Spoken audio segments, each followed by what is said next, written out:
Welcome to my imaginationary love story word. ये love by फेयरबॉन्स का पार्ट 5 है। चलिए स्टोरी को शुरू करते हैं। वो वहीं खड़ा था। वांगजी को आते हुए वहाँ के जितने सारे ओमेगास थे, जिस जो अच्छे खासे बिजनेसमैन सब, उन्होंने पूरे अच्छे से नोटिस किया। पर हाँ, उनकी आंखों में एक चीज़ खिलने लगी थी, वो था विंग। हाँ, विंग को ये बात पता है। विंग ये बात बहुत बार बहुत सारे पार्टीज में रियलाइज़ करता है। तो विंग को पता है ये आज भी उसके साथ होगा। उसे बहुत सारी आंखें घूर रही है। उसे कहते हैं एक अच्छे और एक घिन भाव से देख रही है, क्योंकि वहाँ पे उस पार्टी में सिर्फ अल्फा और ओमेगास थे, कोई भी बीटा नहीं था। हाँ, वांगजी के साथ विंग एक ऐसा बेटा होता था जो हर पार्टी से अटेंड करता था। आज सेक्रेटरी के तौर पे ही सही, आज एक कपल के तौर पे ही सही, वो अटेंड करता था। तो प्रॉब्लम ये होती थी, तो वांगजी के जो पसंद करने वाले ओमेगा वो विंग बुली करती थी। शुरू में विंग को बहुत परेशानी हुई। कभी विंग जब पहली बार सेक्रेटरी बन के आया था और उसे ऐसी किसी पार्टी में जाना पड़ा था, तो विंग को कुछ आसपास ने बुली किया था, जैसे उसका बात रोक लेना या फिर उसे बहुत ट्रबल में डालना।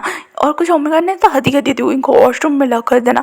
वो थैंकफुली भांजी का जो डर है वो उन्हें उस लिमिट तक नहीं लेकर जाता था जो बात बढ़े। वही वापस आके ये सारी बातें भांजी को बता नहीं सकता था, क्योंकि उसे भांजी के गुस्से से अलग ही डर लग रहा था। तो वही ये सारी चीज़ों को झेलना एक तरफ से सीख चुका था, या फिर कहो उसे पता है कि अगर हाँ जिस वर्ल्ड में बेटा उसको इतना इतना नीचे देखा जाता है, वहाँ पे एक फील्ड में, ऐसे कॉर्पोरेशन फील्ड में भी वो भी काम करने के लिए, तो ये सारी बुलीनेस को उसे हैंडल करना पड़ेगा, वो भी खुद से। और वो धीरे धीरे ये सब हैंडल करना सीख चुका था। अगर उसे कोई बुली कर जाओ या फिर कुछ बोलता तो वो निडर होके मुंह पे ही बोलता था। और दूसरी बात, उसका सबसे बड़ा विंग जानता है ये विल पावर जो है वो वांगजी है। हाँ, वो उसका सेक्रेटरी है, आज से सेक्रेटरी। सच में वांगजी अपने एम्प्लॉयज़ को आज से फैमिली ट्रीट करता है। हाँ, अगर कोई गलती करे उन्हें पनिश करता है, उन्हें फायर करा देता है, पर हाँ वो पूरा मेक श्योर करता है कि उन्हें कोई प्रॉब्लम ना हो। वो जानता है कि वांगजी बहुत ज़्यादा, मतलब कहते हैं ना, गुस्से वाला है, खुद के गुस्से पर काबू नहीं है, बहुत घमंडी है, बहुत कोल्ड है, एक बार डिसीजन लेने से पहले कुछ सोचता बोलता नहीं है। पर हाँ, उनको यह भी पता है एक साइड वांगजी का ऐसा भी है जो सबके लिए वो केयर करता है अपने एम्प्लॉयज़ को लेके। तो ये बात जानता है, तो वो खुद के बुली के साथ हैंडल सीख जाता है। अगर कोई उसे कुछ बोले तो वो बैकफायर हो जाता है उसके ऊपर, और अगर कोई नीचा दिखाने की कोशिश करे तो वो अच्छा खासा उसके मुंह पे बोलता है। और ये बात सारी उम्मीद उसको सच में बहुत ज़्यादा चिढ़ मचती है। और आज एक वैसे एक अच्छी खासी बिजनेस वूमेन, मतलब कह सकते एक कहते एक अच्छी खासी लेडी जो वांगजी की उम्र की होगी, लेडी मतलब सॉरी, एक गर्ल जो वांगजी के ऊपर नज़र, कहते हैं ना, हर बिजनेस पार्टी, हर मैगजीन के ऊपर जैसे वांगजी का नाम हो ना, उसके ऑब्जेक्ट जैसे, मतलब वांगजी को लेकर भी थोड़ा ऑब्जेक्ट है। उसे पता है कि वो आग से साथ खेलना पसंद करती है, फिर भी वो वांगजी को लेकर सबसे ऑब्जेक्ट है। ऐसा नहीं है कि वांगजी के साथ उसे 2-3 बार रूमर्स भी फैल चुके हैं, फिर भी वांगजी की जो PR टीम है उसे अच्छे से हैंडल करती है। तो इस बात पे उसे गुस्सा भी आता है, पर वांगजी की जो काम करने का तरीका है ना उसे पसंद भी आता है। इसलिए आज जब विंग और वांगजी पे आते हैं, विंग को पता है फिर भी आज भी उसे बहुत सारी आंखें घुर रही है। ऐसे लग रहा है कि जैसे दूध में से मक्खी को निकाल फेंकना होता है ना, वैसे उसे निकाल के फेंक दे। पर वांगजी को देखते हुए वो सब शांत हो जाता है और अपने अपने बातों पर रिलेट करते हैं। और आज का जो ये बिजनेस मीटिंग था, वो टाइकून वहाँ पे आते हैं और अपने ओपिनियन देते हैं, अपने सजेशन देते हैं, और कहते हैं ना, एक डिसीजन लिया जाता है जो पूरे बिजनेस वर्ल्ड को मानना पड़ता है। हाँ, ऐसा कह सकते हैं most of the business world को वांगजी की बातें माननी पड़ती है, क्योंकि हाँ वांगजी के काम करने के तरीके जो होते हैं ना वह अलग होते हैं और बेनिफिशियल भी होते हैं। इसलिए बाकी सारे बिजनेसमैन को कोई प्रॉब्लम नहीं थी। पर उन्हें ना विंग खिल रहा था। ये 3 सालों में विंग सच में इस बिजनेस मीटिंग में आ रहा है, सारी चीज़ें देख रहा है, सीख रहा है, ये बात उन्हें खिल रही थी। तो एक ने खड़े होकर बताया दिया कि आज का मुद्दा होना चाहिए कि बेटस को हमें काम देना चाहिए या नहीं। ये जिंदगी भांगजी समझ गया कि आज का टारगेट होंगे, इसलिए उसने कुछ ज़्यादा रिएक्ट नहीं किया था, वो खामोशी से वहाँ पे बैठा था। तो वही ने कहा, सर मैं तो भांगजी ने लुक क्या कहा, यहीं पर वो, कहीं जाने की ज़रूरत नहीं है। तो वही समझ गया कि तो जंग छिड़ेगी भाई। तो वही खामोशी के साथ फिर उसने गार्ड्स वगैरह को इन्फॉर्म कर दिया कि घर घर सर की गाड़ी को और सारी सिक्योरिटी को रिचेक करो, घर सर को घर जाने के रास्ते में कोई प्रॉब्लम नहीं होनी चाहिए, क्योंकि उनको भी पता है कि ये बिजनेस वर्ल्ड सिर्फ एक जंगल का खेल है और कुछ नहीं। यहाँ पे अगर कोई वीक हुआ तो वो उसे दर दबोच के खाएंगे ये सारे। और विंग को पता है आज अगर भांजी सर कुछ भी ऐसा वैसा बोलेंगे तो उनके ऊपर अटैक होना श्योर है। और ऐसा सच में इन 3 सालों में बहुत कुछ सीख चुका था इसीलिए। तो भांजी ने मैंने कहा और रियली क्यों, क्योंकि वो आपसे ज़्यादा काबिल होते। ये सुनते ही वो जो असबाब सीईओ था वो कहने लगा और रियली आपका बेटा अगर इतना अच्छा है तो वो खुद की कंपनी क्यों नहीं खड़ी करता है। तो भांग जी ने इसमें क्या कहा, वैसे आप लगा चीज़ें वो खड़ा कर देगा। तो बाकी सारे जो थे ना वो खामोश हो गए थे, क्योंकि हाँ वही इनके बारे में वो सारे जानते हैं कि इनका कैसा बैकग्राउंड है। क्योंकि अगर आप किसी चीज़ को ऊंचाइयों पे जाते हुए देखते हो ना तो आपको उससे जलन होने लगती है और आप उसके बारे में जानना पसंद करते हो और उसके लूप होल ढूंढने लगते हो जिससे आपके मन को थोड़ी सी सुकून मिल जाए। तो ये लोग वही कर रहे थे। और वैसे भी लान वांगजी के सीक्रेट के बारे में जानने के लिए किसी को पसंद नहीं होगा। और उन्हें भी पता है कि हाँ अगर वांगजी की कंपनी को अगर गिराना हो या फिर कुछ ब्लैकमेल करना हो तो ऑब्वियसली उसकी सेक्रेटरीज को हायर करो। पर सच में वांगजी के जो सेक्रेटरीज थे मतलब जो फायर हुए थे या फिर जो भी कहो वो मर जाने के लिए तैयार थे, पर भांगजी के सीक्रेट को आउट करने के लिए रेडी नहीं थे। और अगर ये बात को भांगजी को भी पता है कि उसके सेक्रेटरी जो काम छोड़ के जाते थे वो उसके गुस्से की वजह से नहीं, इन साले कमीनों की वजह से जाते थे। इसी बात पे भांगजी को बड़ा गुस्सा आता था। इसी बात पे तो जब ये मीटिंग खत्म होती है भांगजी ने 2-3-4 को अच्छे से निपटा चुका था एक्सीडेंट करके। मतलब ऊपर नहीं पहुंचाया था, बस इतना डरा चुका था कि वो अब भांगजी के काम में फट्टे नहीं हटा रहे थे। तो भांगजी ने एक डेथ और अपना औरत थोड़े रिलीज करते हुए हाँ वहाँ पे जितने सारे थे वहाँ पे भांगजी का जो कहते हैं ना और जो रिलीज होता है जो फेरोमोन्स रिलीज होता है एंगर वाला, तो सबको सफोकेशन हो रहा था जैसे जैसे उनका दम घुट रहा था। विंग ने कहा पता नहीं सर के पास ही जाना करी है कि बाद विंग पीछे आ गया। विंग मन में सोचा था पता नहीं जब सब गुस्सा होते हैं क्या उनका पसीने की वजह से उनके परफ्यूम लीक होता है क्या, पता नहीं क्या। विंग एक बार सोचता है और कहता है क्या वो फेरोमोन्स है। फिर हम कहते हैं वही वही क्या सोच रहे हो, फेरोमोन्स के स्मेल तुम्हें कैसा आता है, तुम बिटाओ तुम्हें ना हुई क्या क्या सोचते रहते हो। एक ने गहरी सांस लिया और वो भांगजी से थोड़ा दूर हट गया, क्योंकि हाँ उसे भी लगा कि इन सब चीज़ों में उसे भी नहीं पढ़ना चाहिए।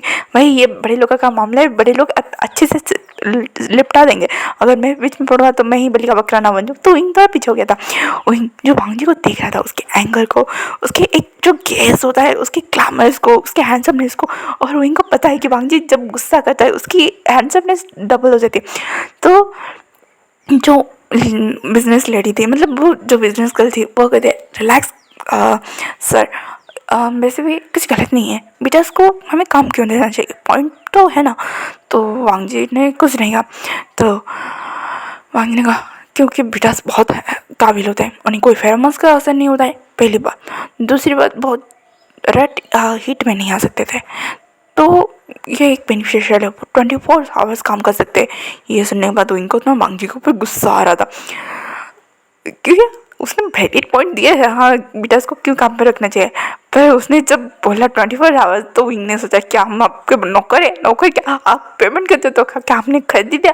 विंग ने बस बोल दिया पर वो तो इंसान होता है ना आपकी तरह। बस विंग ने बस ये लाइन थोड़ा ज़ोर से बोला और उस मीटिंग रूम पे सबको सुनाई दिया। तो एक अल्फन है जो नॉर्मल सा कामिंग सा अल्फा, मतलब कहते हैं ना नॉर्मल सा कुछ होते काइंड हार्टेड अल्फा। तो उसने कहा मिस्टर भाई आप अपनी बात रखिए। तो ये सुनने के बाद विंग ने कहा क्या मैं वो, तो वांगी ना बोलो बोलते मुँह खोलते बदते सोचने। तो विंग ने एक ऑकवर्ड से स्माइल दिया वांगी को। वांगी ने कहा व्हाट से इट। तो विंग सामने आता है और कहता है आप हाँ आप लोगों को लगता होगा कि बेटा बहुत बुरे होते हैं, उनका जैसे कोई वैल्यू नहीं होता है, पर ऐसा नहीं है। कुछ बेटा बहुत सारी चीज़ों में अच्छे होते हैं, जैसे पढ़ाई में, खेलकूद में, पेंटिंग वगैरह में, आर्ट, गिटार, सिंगिंग या फिर बहुत सारी चीज़ें होती है जिसमें बेटा अच्छे होते हैं, बस वो अपॉर्चुनिटी उन्हें नहीं मिलती है, इसी वजह से वो पीछे रह जाते हैं या फिर कह सकते हो कहीं गुम हो सकते हैं। अगर आप लोग बुरा ना माने तो मैं एक जगह आपको दिखाना चाहूँगा। तो ये सुनने के बाद सबने एक दूसरे को देखा और वो जो अल्फा पहले बोला था कि आप बोल रहे मिस्टर भाई, तो उसने कहा हाँ प्लीज़ दिखाए। तो विंग जाता है अपने फ़ोन के किसी कनेक्ट अपने फ़ोन को किसी तरह उस प्रोजेक्टर के साथ कनेक्ट करता है और फिर एक शहर दिखाता है, मतलब एक शहर कह सकते हो छोटा मोटा गाँव वहाँ पे दिखाता है। और विंग कहता है इस गांव में सारे बीटा से, और जब वो सारे देखते हैं उस गांव को, वो गांव सच में बहुत ज़्यादा खूबसूरत था। मतलब कह सकते हैं एक टेक्नोलॉजी वाला गांव जो बहुत ब्यूटीफुल था, नेचर से कनेक्टेड था। तो मैंने कहा वहाँ पे मेरा ऑर्फनेज था, मैं वहाँ से ही आई हूँ। वहाँ पे बीटास को चुपचाप से नहीं देखते, वहाँ पे इक्वलिटी दिया जाता है। ऐसा नहीं है कि वो अल्फा और ओमेगा को बहुत हाई पोजीशन या फिर बहुत ज़्यादा रिस्पेक्ट देते हैं, वो उन्हें अपनी जैसा समझते। ये सुनते एक ने बोला, ओह रियली तुम बेटा हम दूसरे को अपने जैसा समझते हो? तो इन्हें मेरा कहने वाला वो नहीं है, वो बस तो इन थोड़ी देर खामोश हो गया। उसने गहरी सांस ली और कहा, वो बेटास को अपॉर्चुनिटी या फिर ये कह सकते हो उन्हें नीचा दिखाने की कोशिश नहीं करते। मैं उस गांव से जब निकला और यहाँ पे जब पढ़ने के लिए आया तो मुझे बहुत सारी प्रॉब्लम फेस करनी पड़ी, और बहुत सारी प्रॉब्लम मुझे उस गांव में फेस नहीं करनी पड़ी। हाँ, उस गांव में बहुत कम लोग रहते हैं, पर रहते तो है, और वो सच में बहुत खुश है। तो ये सुनने के बाद वो एक बात समझ रहे थे कि हाँ, वो गांव सच में बहुत ज़्यादा एडवांस लेवल के साथ बहुत सारे कहते हैं ना नेचर को हेल्प करने के साथ बहुत ही सुंदर गाँव था। उसे देख के कोई भी मिसप्रेस हो सकता था। तो अल्फा ने कहा, तो फिर ये तेरा जिसके पास टैलेंट है उसे अपॉर्चुनिटी मिलेगी। हाँ, अगर किसी बेटा ने बिट्रे करने की कोशिश की तो उसे सजा भी मिलेगा। वांगजी जो इनको देख रहा था, विंग कह सकते एक प्राउड सी स्माइल उसके फेस में था कि हाँ चलो कुछ तो इम्प्रूव हुआ, बीटल्स के हक में कुछ तो फेवर हुआ, मतलब कुछ फेवर बीटल्स के हक में तो गया। तो एक ने गहरी सांस लिया और बस डिस्कनेक्ट करके वो वहाँ से बाहर आ गया था। वांगजी ने कहा, तो अब थोड़े मुद्दे की बात किया जाए। आज का टारगेट बीटल्स के ऊपर नहीं था, मेरे सेक्रेटरी के ऊपर था, बस इतना ही कहना था। सारे जो टारगेट कर रहे थे विंग के ऊपर, उनके बॉडी पे जैसे चिल मच गई थी। मतलब उन्हें लगा कि वो आज तो गए। फिर भी वांगी ने कहा, नाइस प्लान। ये कह के वो वहाँ से उठ गया और विंग के साथ वहाँ चला गया। उन्हें से कुछ वहाँ पर रुके और वहाँ से कुछ चले गए थे, और वो लेडी वहीं पे थी। उसका गुस्सा जैसे हायर लेवल पे था, क्योंकि वो नोटिस कर रही थी कि वांगजी इनको घूर रहा था। जब वांगजी इनको घूर रहा था ना, उसका ध्यान सिर्फ वांगजी के ऊपर था कि वांगजी इनको कैसे घूर रहा था, जैसे उसे एक अलग ही जेलसी फील हो रही थी। उस लेडी ने कहा, उस बेटा में क्या है जो मुझ में नहीं है? तो उसने कहा, ओ मिस्टर लान बिना कैसे बेटा के सपोर्ट में कह सकते हैं। हाँ, बेटे कुछ अच्छे होते हैं और नहीं, पर मुझे क्या लगता है ना कि इस बेटे में कुछ तो अलग है। ये कह के वो वहाँ से चले गए थे। मतलब ऐसा कह सकते हैं एक तरफ से उसे चिंगारी दे दी थी और वो आग लग चुका था। जो आसपास वांगजी से जलते थे या कह सकते तो वांगजी के राइवल्स थे, उन्होंने कुछ प्लान बनाया था और कह रहे थे, हाँ, एक बेटा इंस्टेंट जब एक बेटा के साथ वांगजी का नाम जुड़ा जाएगा तब क्या होगा? मिस्टर लान ये कह के सारे बात कर रहे थे। तभी यहाँ पे वो एक लेडी एक्समिट करती है और अपने असिस्टेंट को कहती है, यहीं पे आज एक रूम बुक करो। तो ये सुनने के बाद वो असिस्टेंट, पर मैम वो हमें जाना है, कल मीटिंग है। तो उसने कहा, नहीं कल नहीं, कल कुछ अलग होने वाला है। और वो कहते हैं, तुम प्लान करो। और उस प्लान में विंग की जगह मैं हूँ ये कह के वो वहाँ से चली चुकी थी। उसने एक ऐसा दाव खेला था कि उसके हाथ में गंदे नहीं हो गए और वो आराम से वांगजी को पा भी लेगी। उसने यही सोचा था। हाँ, इन अल्फांस ने सोचा था कि वो विंग और वांगजी को एक साथ एक कमरे में लॉक कर देंगे, और उनका मतलब कमरे में लॉक करना नहीं, वांगजी को ड्रग इंजेक्ट करना था। विंग और वांगजी सबसे बेखबर थे। वांगजी को डाउट हुआ था कि हाँ ये लोग कुछ करेंगे। वांगजी को लगा कि ये लोग शायद अटैक्स प्लान करेंगे या फिर और कुछ, इसलिए वांगजी पहले ही से मेंटली प्रिपेयर था। और विंग जैसे पता है तो वो भी फिर कार्ड्स वगैरह को रेडी करके रखा था। पर हाँ, यहाँ पे अलग ही ट्विस्ट होता है। ये सारे जो बिजनेस वर्ल्ड के टाइकून्स है वो एक ही साथ बैठ के खाना खाते हैं, जिसे कह सकते हो कि एक डिनर होता है जो वहाँ पे बैठ के करना पड़ता है। और वांगजी का जो महत्व है वो बहुत ज़्यादा है ना बिजनेस वर्ल्ड में, तो वांगजी को वहाँ पे रुक के सच में डिनर करके जाना पड़ता है। इस टाइम पे वांगजी को ना डर, कभी कभी कहते हैं ना अंदर से एक सिक्स सेंस फील होता है कि, और डर भी लगता है कि कुछ हो ना जाए। तो वांगजी ना हमेशा बैकअप के साथ चलता रहता है। यहाँ के डिनर खत्म होते बाद वो सीधा जाके हॉस्पिटल में लैंड करता है अपने बॉडी चेकअप के लिए, क्योंकि हाँ विंग भी शौक था पहले, पर विंग को पता है कि वो बहुत सच में वो कॉर्पोरेशन वर्ल्ड एक दिमाग है जो धीरे धीरे किसी को भी खा सकता है। तो इसीलिए विंग पहले तो इस बात को जान के थोड़ा सरप्राइज और शॉकिंग और उसी हंसी तो आई थी, फिर उनको लगा नहीं, वो जैसे जानता था धीरे धीरे कॉपरेशन गर्ल को, तो विंग को समझ गया कि भांजी जो कहता है वो ठीक है, उस चीज़ के लिए तो बिल्कुल परफेक्ट है। और इसीलिए विंग ज़्यादा कुछ चैट नहीं करता है। विंग और जो बाकी सेक्रेटरी है वो अलग ही खाते हैं, वहाँ पे कुछ अल्फास थे, कुछ ओमेगास थे, वो विंग उनके बीच जाके भेजता है। और बस सच में बताए तो सेक्रेटरी की लाइफ एक जैसी होती है, वो चाहे अल्फा हो, बीटा हो, ओमेगा हो, कोई भी हो, तो पेन एक जैसा ही होता है। तो सच में बताए तो विंग इनके साथ पेन से कनेक्टेड था, और आज के बाद जाने के बाद वो सारे ओमेगा और अल्फा तो विंग से इम्प्रेस ही हो गए थे, उनमें से सारे बातें कर रहे थे।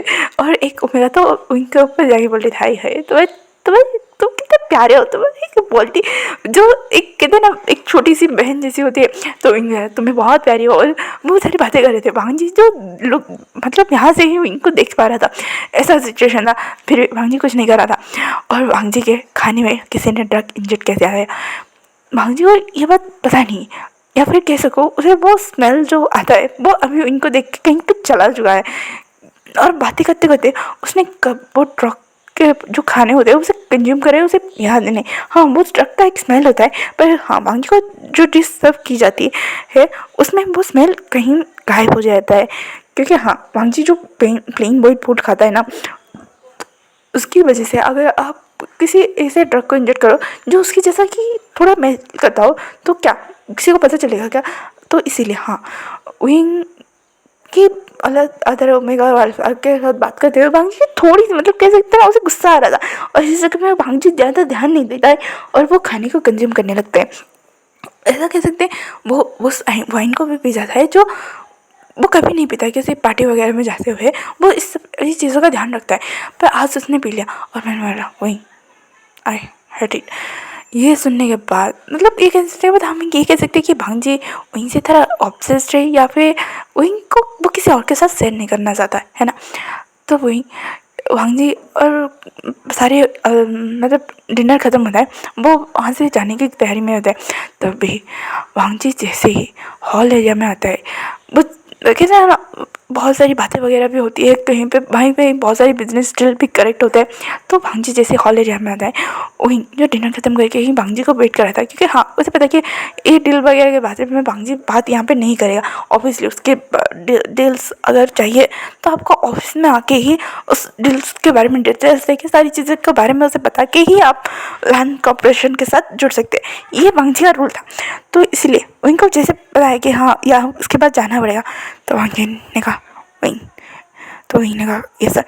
तो ये सुनने के बाद उनको पता चल गया जैसे कि कुछ गड़बड़ है, हाँ कुछ गड़बड़ है, इसलिए उन्होंने कहा सर। तो भांजी ने कहा जल्दी से यहाँ से निकलने की तैयारी करो।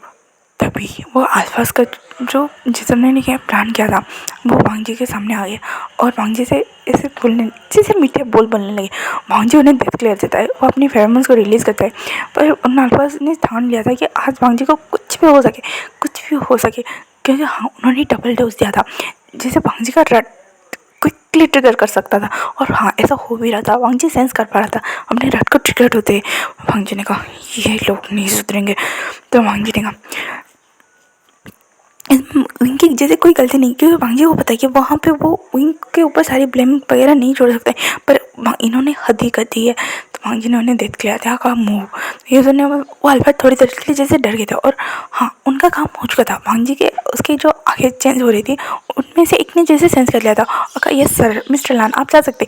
ये कह के जैसे उसने बाकी सबको इशारा किया, वो सारे हट गए थे, वो दो अल्फा उसके साथ जो थे वो वहाँ से निकल चुके थे। वहीं महसूस कर पा रहा था। इनका सर क्या हो रहा है? तो भांजी ने यहाँ के आसपास किसी होटल में लेके चले गए, क्योंकि अगर भांजी को पता है अगर इस रट की सिचुएशन में किसी के पास भी अगर वो खुद का हार्म कर सकता है, या फिर कह सकते हैं वो अपने आसपास के लोगों को हार्म कर सकता है, तो भांजी बस अभी के लिए वो किसी होटल में जाकर खुद को लॉक करना चाहता था। जब ये उसे पता है कि अगर रट ट्रिगर हो चुका है तो 4 दिनों तक का इसको कोई इलाज नहीं हो सकते। तो भांजी ने जब बोला तो इन समझ गया कि शायद सर रट में आ गए हैं। तो इन्हें कहा पर सर आपका तो रट कर दे नहीं है। तो भांजी ने कहा उन्होंने ड्रग इंजेक्ट किया है, उन्होंने दोनों ही ड्रग एक साथ इंजेक्ट किया है मेरे बॉडी में किस तरह से। तो इन्हें कहा पर सर। तो भांजी ने कहा अभी के लिए निकलो यहाँ से। तो वहीं समझ गया था, वहीं के आसपास ऐसे सिचुएशन क्रिएट हो रहे थे कि वांग जी को वहीं पे रखना पड़ रहा था। वहीं समझ गया कि नहीं, ये लोग वांग जी साहब को यहाँ से जाने नहीं देना चाहते। तो इसलिए वहीं ने एक गार्ड को वांग जी का सिर्फ जो कहते हैं ना कोट पहनाया, और वो कोट वांग जी ने वांग जी को विंग ने एक नॉर्मल सा एम्प्लॉय लुक दे दिया और कहा सर प्लीज ट्रस्ट में। ये कहने के बाद वांग जी सिर्फ देख रहा है कि उनके जो ब्रेन कितनी क्विकली काम करे, कितने एडवांसली वो सारी चीज़ों को हैंडल कराए। वांग जी से विंग को देख रहा था और कुछ नहीं कह रहा था, और विंग जो करने दे रहा था वो कर रहा था, क्योंकि विंग को पता चल रहा था कि उसे जानबूझ के यहाँ पे रोका जा रहा है इस होटल में। तो विंग को पता चल रहा है कि कुछ गड़बड़ है, इसलिए विंग वहाँ से निकलने की पूरी कोशिश कर चुका था। और हाँ, विंग वहाँ से वांग जी को लेके निकल चुका था। तो आज का पार्ट यहीं पे खत्म होता है, फिर मिलेंगे कल के पार्ट में। Thank you for watching. Comment करो, लाइक करो, शेयर करो and enjoy the story. Thanks for watching. Bye bye cuties and स्वीटीज।